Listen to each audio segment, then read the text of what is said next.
Are orc and goblin laborers any good?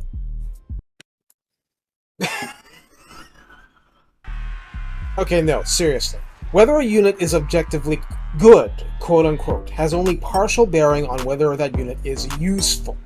This is also going to serve as a deep dive into the whole concept of a meat shield, because someone else's tier list was saying you should only use these kinds of units as a last resort.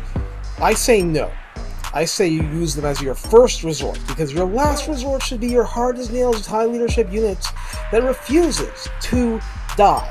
I have seen a Kairos Tier 3 settlement drown in agony and defeat against an Oxyotl early quote-unquote army, pursuing him halfway across the ocean, thanks purely to being unable to finish off 2 feral Bastiladons.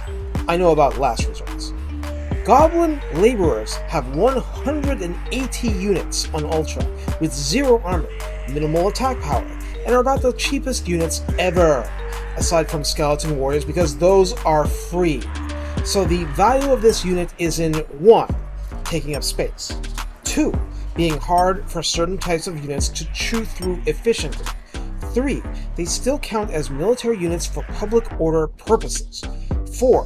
They count as labor when building siege engines. I mean, they're goblin laborers. So this seems new, but you're building 4 towers a pop for the Chaos Dwarfs. So you can go into an even fight, quote-unquote, on the walls in much faster time. Goblin laborers are the ultra-cheap option and won't hold up very well, but like I said in my Spawn of Siege video, you can't sunder armor that doesn't exist, so keep that in mind. Orc laborers are almost double the cost and have no armor, but they are absolutely crazy. They're armor-piercing infantry. That's right, they're ultra-cheap, ultra-disposable, armor-piercing infantry.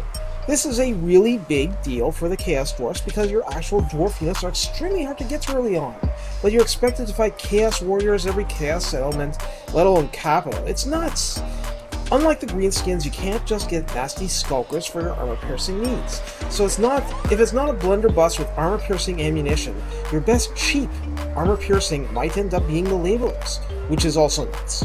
In both cases, ideally you want at least 1 Chaos Dwarf unit within spitting distance, plus a Lord, but one way or another, on reasonable battle difficulties, they will not break until they take a fair bit of casualties, purely from having others of their kind shoulder to shoulder.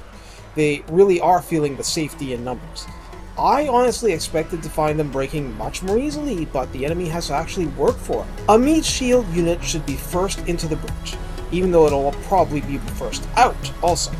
Your meat shield should take as much of the casualties as possible. You can't just go long shanks from Braveheart, especially the gunpowder. So you'll need to have a blunderbuss on the flank or working in another section of the battlefield. Actual archers will be a better way of providing support, and in a Chaos Dwarf army, it is literal fire support. Above all, you pin, isolate, and then hopefully destroy. Goblin laborers may destroy certain kinds of units like marauders, but osmosis more than anything else. And orc laborers might hack and slash their way by sheer stubbornness, but ultimately they're there as the meaty, squishy end game. It's up to you to bring the hammer, and that's how these units can be useful, even while being quote-unquote bad. Thank you very much. Have fun.